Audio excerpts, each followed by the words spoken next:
Good morning. I'm Vicki Susna, Executive Director for the Diocese of Kalamazoo. Welcome to those who are joining us today, our member of the media who are with us here at our Diocesan Pastoral Center, as well as those viewers who are joining us through this live stream. Today, the Michigan Department of Attorney General released its report on the Diocese of Kalamazoo's handling of clergy sexual abuse cases. An investigation that was launched in September of 2018 under then Attorney General Bill Schuette and continued under the current Attorney General Dana Nessel. Today's report is the third of 7 diocesan reports that are expected from the Attorney General's office. The report on the Diocese of Marquette was released in October 27, 2022, and the report on the Diocese of Gaylord was released this past January 8, 2024. The Attorney General states in her report that the allegations are summarized here, and their inclusion does not reflect a determination by the department that the allegations are credible or otherwise substantiated, nor indicative of a crime.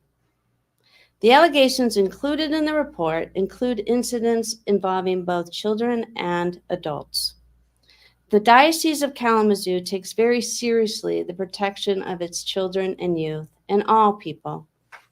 As such, last month on April 18th, we announced updates to our child and youth protection policies.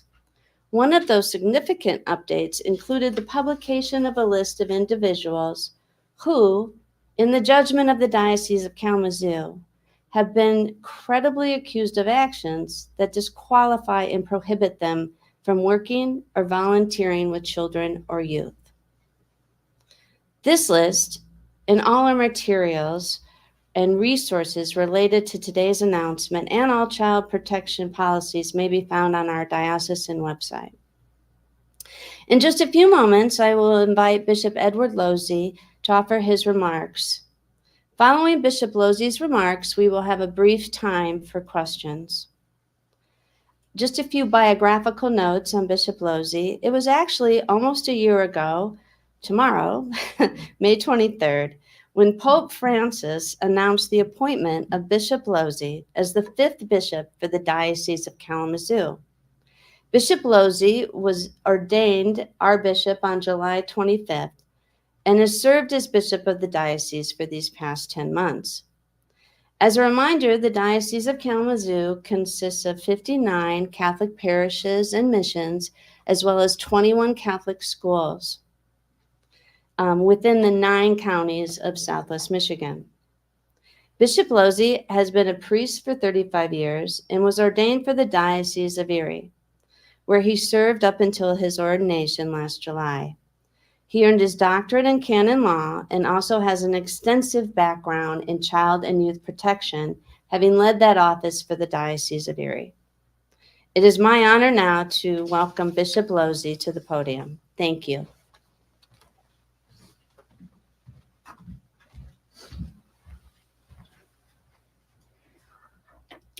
Thank you, Vicki, for your introduction, and thank you to everyone who's here this morning, and my greetings to everyone watching via live stream, especially to the people of the Diocese of Kalamazoo. Brothers and sisters, today we are confronted with a disturbing truth. The sexual abuse of minors by priests here in the 9 counties of the Diocese of Kalamazoo is an historic reality. It is tragic, appalling, and inexcusable. No one knows this better than you who are the victim survivors of that abuse. You were entrusted to our care, and we failed to protect you. There is no other way to put it. For that failure, I am deeply sorry. We are committed to meeting this disturbing reality head on. We cannot be afraid of the truth. The ugliness detailed in the Attorney General's report is not the whole of who we are, but it is a part and we must acknowledge that fact and own it so that it does not happen again. I am grateful to be able to say that there is no priest of the Diocese of Kalamazoo active in ministry with a credible allegation against him concerning the sexual abuse of a minor. It is difficult to read the allegations indicated in the Attorney General's report. Although the report clearly states that it makes no determination as to whether or not the allegations are true, we realize, sadly, that many of them are true. The priests who are credibly accused left behind them a wake of human suffering and pain that quite simply does not go away. The suffering inflicted by these priests lasts a lifetime, and that suffering affects us all as the body of Christ. To you who suffered abuse at their hands, I know that we will never be able to make you whole again. Only the Lord Jesus can do that. But we are committed to doing what we can. We have a crisis hotline operated by Catholic Charities available for anyone affected by abuse. Trained professionals are available to help at any time now or in the future. I also want to let anyone affected by childhood trauma of any type know that help is available through the Trauma Recovery Program sponsored by the diocese. It is free of charge. Details on both the crisis hotline and the Trauma Recovery Program are available on the diocesan website. I renew my own commitment to meet with any individual who so desires and who suffered abuse at the hands of the Church, and to assure those who have been harmed by the actions of those ministering here in the Diocese of Kalamazoo that we will cover the costs for professional counseling or therapy. Our policies for protecting children and youth are some of the best that are out there, but that does not erase what happened in the past. We continue to strengthen our efforts to protect children and youth and to educate people to recognize signs of behavior that puts youth at risk. Later this summer, we will unveil an updated diocesan policy for the protection of children and youth. Once again, I need to reiterate that every instance of the abuse of minors, sexual or other, should be reported to the appropriate law enforcement agencies. And the Attorney General's tip line is on our website.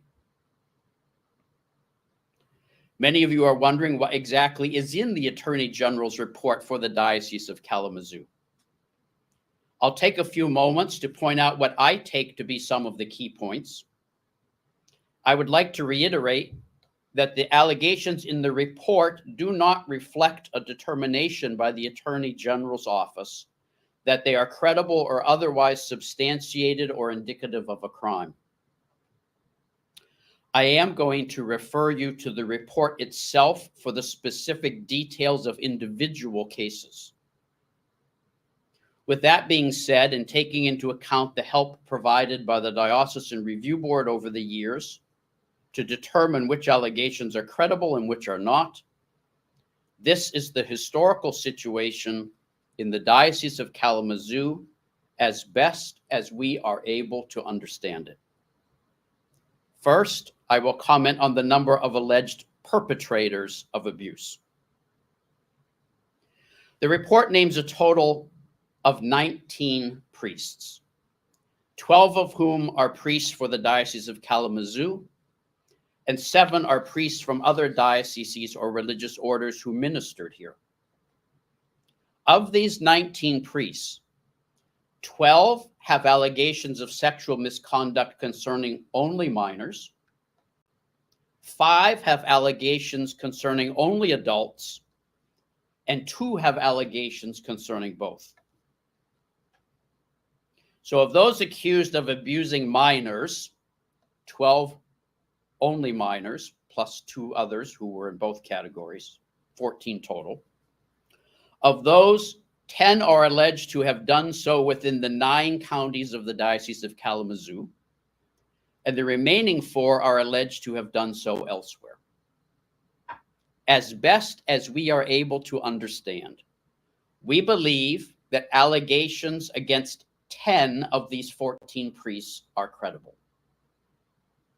The review board was unable to determine the credibility of the allegations against Father Carl Peltz, as well as those against Father Gary Piment and Father David Otto, when those allegations were brought forward, turned over to authorities, and analyzed by the review board.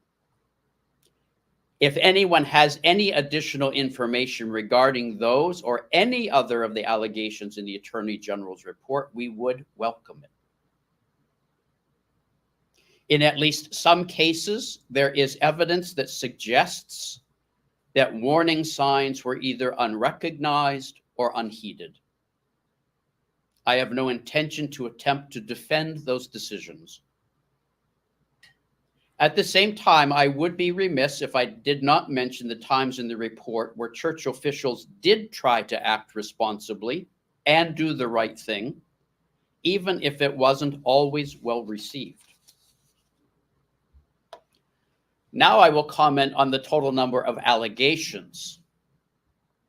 There are 28 allegations of sexual misconduct with minors. 28. At this time, we estimate that as many as 23 of those could be credible. Now, not all of those occurred here in the Diocese of Kalamazoo. 24 of the 28 incidences are alleged to have occurred here in the diocese, and of those, we estimate that as many as 19 of those could be credible. There are 24 allegations of misconduct with adults, 22 of which are alleged to have occurred within the diocese. We estimate that potentially all 24 of those could be credible. Again, I wish to confirm that no priest identified in the Attorney General's report is currently in active ministry. I also want to highlight that the majority of allegations occurred decades ago, in fact, prior to the year 2000. We have made significant strides in safeguarding our children and providing safe environments. Those efforts, which include the 19,000 employees and volunteers who have been background checked and undergone training for recognizing sexual predatory behavior, those efforts are having results. We need to recognize that the harm inflicted by the sexual misconduct of priests, and especially the abuse of minors, affects not only the victim survivors, but also their families, and in truth, the entire community of believers. It affects those who work with survivors, trying to provide some measure of healing. And it has taken a toll on those priests themselves who have never abused anyone and who have remained faithful to their calling. As a diocese, we must minister to all, to all of these people.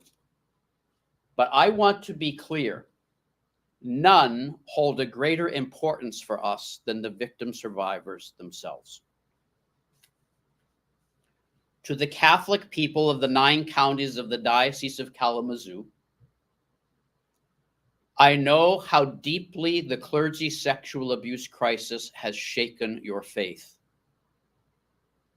Betrayal by the people we were taught to trust and respect has caused a deep wound in our communities. The Psalms tell us that it is better to trust in the Lord than to trust in men, and we see how true this is. For any way in which we have failed you, the faithful who come to Mass Sunday after Sunday, I am deeply sorry. Permit me a few words in Spanish. También quiero dirigirme a aquellos de ustedes cuya lengua materna es el español. Ustedes también son hijos e hijas de esta diócesis. Y reconozco que el abuso infantil no conoce fronteras sociales o culturales. Oro por todos los que han sufrido abuso en su infancia. Lamento profundamente cualquier forma en que la acción o inacción de la Iglesia haya podido contribuir a ello. Quienes necesiten de alguna ayuda en esta área pueden acceder al programa de recuperación de trauma ofrecido totalmente gratis por la diócesis. De igual modo, el texto que me charlo hoy, así como información sobre el programa de recuperación de trauma, estará disponible en español en la página web de la diócesis. We will be announcing a Mass of Reparation and Atonement at the Cathedral, which I will celebrate. The date is not yet set. And I will ask the parishes to do the same. In addition, we are planning to hold several listening sessions throughout the diocese. As your bishop, I need to hear from you. Lastly, I would like to address the priests themselves. To you who have remained faithful and who continue to minister here in this diocese, you too have been deeply affected by the abuse perpetrated by your fellow priests. Most people will never see the suffering you bear within your hearts because of that betrayal. But I need you to know that I do. I know firsthand the pain of seeing the image of the church we so deeply love tarnished by those who have betrayed their priestly vocation and by the decisions or inaction of those in positions of leadership. For any way in which we have failed you, my brother priests, I am deeply sorry. I urge you as a fellow priest to receive this report with open hearts. Let it be a wake-up call for us. As priests, we need to commit ourselves to renewal and sanctification, to being priests according to the heart of Christ. I am quite convinced that the only path forward for us is the path of integrity. Let it begin with us. This report compels us all to come to terms with our past and to admit our failings, but it does not define our future. Together, we will work for that day when children everywhere across the whole of society are safe and protected. Aided by the prayers of the Blessed Virgin Mary, Mother of Christ and Mother of the Church, we entrust our efforts to our Lord Jesus Christ, who is the font of all healing and grace. Thank you all for your attention, and I will now take any questions or comments. Just have a point of clarification. The report names 19 priests, which you talked about. Yeah. And then there was another set of numbers, 28 allegations of sexual misconduct. What was Yeah. the difference between those? Well, the first part I'm commenting on, let me get rid of some of this stuff here. First part I'm commenting on the number of perpetrators. Mhm. which is 19. Then the second set of statistics were the number of allegations. So you could have one perpetrator who has 4 or 5 allegations. Okay. That's why the numbers don't match. There are more allegations than there are perpetrators. In the report in total, if my math is correct, there are 52 total allegations, but only 19 priests. You've said that there's no priest in the diocese that has, no active priest that has allegations against minors. What about adults? No one that's in this report Is active in any capacity at all. You've talked a lot about protections for minors. Is something being done to prevent grooming of adults, or is there any protections for adults? Well, that would be part of the ongoing formation of priests, and we will certainly be addressing those matters. One of the, as painful as some of these reports are to receive, they're a reality check. We have work to do in terms of, it's a never-ending process of making sure that we are doing the best ministry we can, protecting people in the best way that we can, fulfilling our obligations with integrity. And there are more names on the AG's list than what you released. What's the? You mean what we released last month? Yes. Yes. Were there names you didn't know about, or why do they have more names than you had? Well, our list that we released a month ago has some very clear parameters on it. First of all, it deals only with conduct concerning minors. So those in this report that deal with adults, they would not have been included in that list. The list that we put out also says what we understand to be credible allegations. There are some here where we're not able at this point to understand whether to make a determination. The review board said it didn't have enough information to determine whether or not those were credible, even if they deal with a minor. That's why if anyone has additional information to shed light on those cases, we would welcome it. If that additional information enables us to determine credibility, then they'll go on the list. All of the people in the Attorney General's report are now on that website. Is that live now? It'll be live shortly. Yeah. So we wanted to make sure that all the people in the Attorney General's list are on the exact same web page. They may or may not fit the parameters of that other list. The important thing to us is that their names are on that page. In a similar vein, is there anything that surprised you when you looked at the Attorney General's report?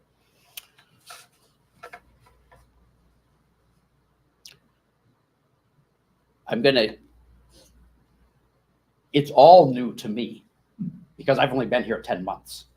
Okay. I've dealt with these kind of things before. So in terms of that, no, nothing was really surprising. All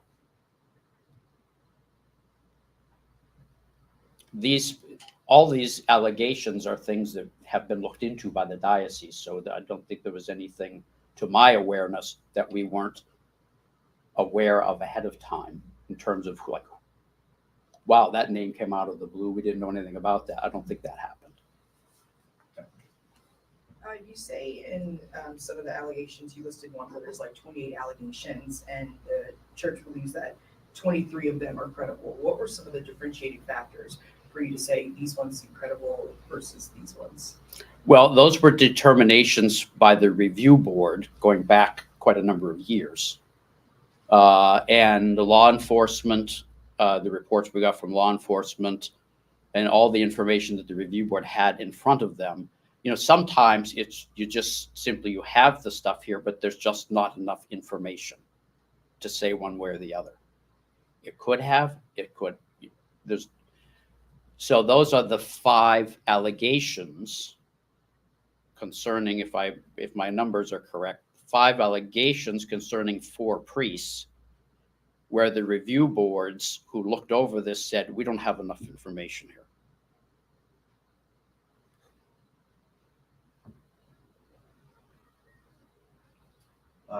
You mentioned last time we spoke that you were in the process of kind of completing the sweeping reform when it came to child abuse prevention policies. Just curious if this report will do anything to influence that, or you've already been well into the process. It was going to finish sometime in the summer, and where things stand with that, I guess. Well, we just had a meeting yesterday, actually, that group working on this.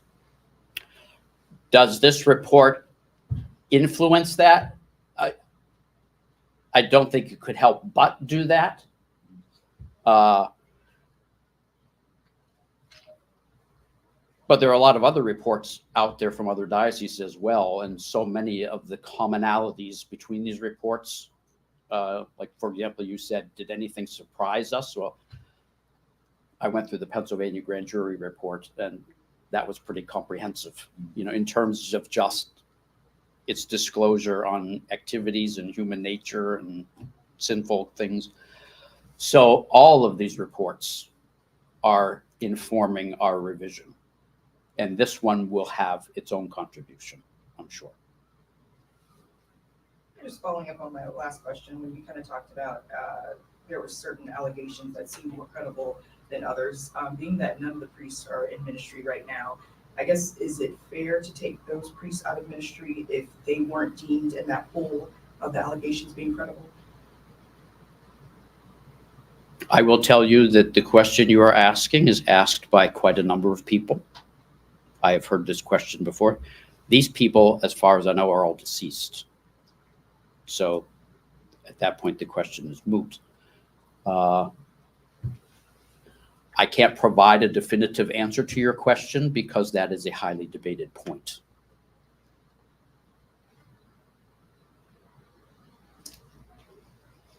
I will say, when push comes to shove, we're going to side with protecting kids.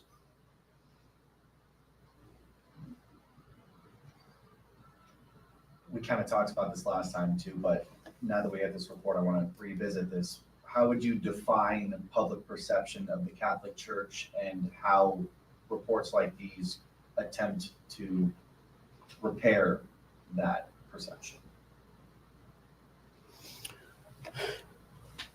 There is no question that the level of moral credibility has been severely weakened in the last 20 plus years. These kind of reports could very easily weaken it further. I recognize that. But at the same time, we have to deal with reality as it's presented, not as I would perhaps like to paint it. I can't look at life through rose-colored glasses. This is the truth. We have to confront the truth head on. There is no other path forward other than the path of integrity, and that means confronting the reality of who we are, good and bad, truthfully, honestly, addressing what needs to be addressed, giving all of it to the Lord, and forging a path forward that's built in transparency and integrity. And the Lord said, the truth will set you free. Not a reality, or not an illusion, not something else, the truth. We cannot be afraid of the truth. One more for me. You said most of the allegations of abuse came from before 2000. Yeah. Of the 19 priests who are facing accusations, how many of them were potentially committed their act before they came here? And why might that not have shown up on a background check? Or is that even? Well, before 2000, there really, as far as I know, there really weren't background checks. Yeah. It wouldn't have shown up. That being said, it doesn't mean that there weren't indications there that perhaps should have been paid attention to. Background checks are a relatively recent thing, and I will say they are not foolproof. you know.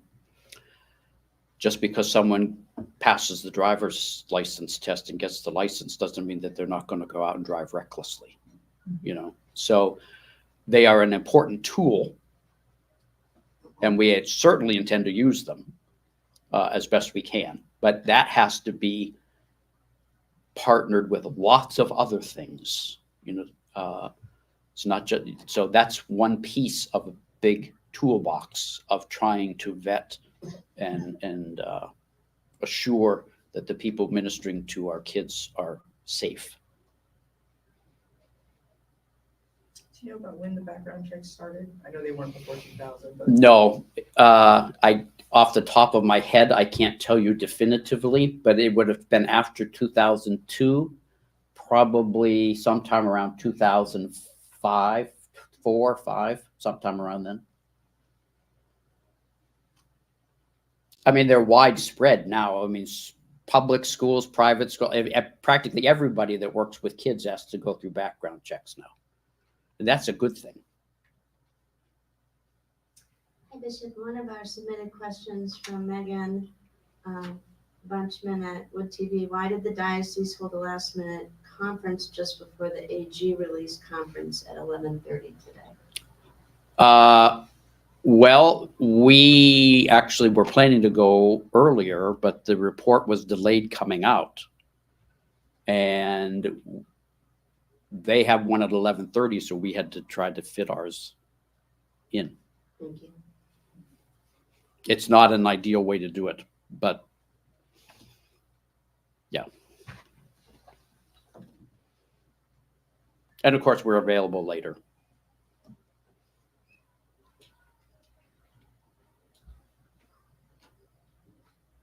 Anything else? Okay, well, I want to thank all of you for being here. I want to thank the people of the diocese. And we are relying on everyone's prayers. This is dealing with child abuse, especially. It's everywhere in our society. We have got to be willing to talk about it, to address it, to acknowledge it, and bring it into the light if we're going to make any progress at eradicating it. So thank you for being here. And like I said, we commend everything to the prayers of Our Lady and through Christ, who is the font of all healing. Thank you.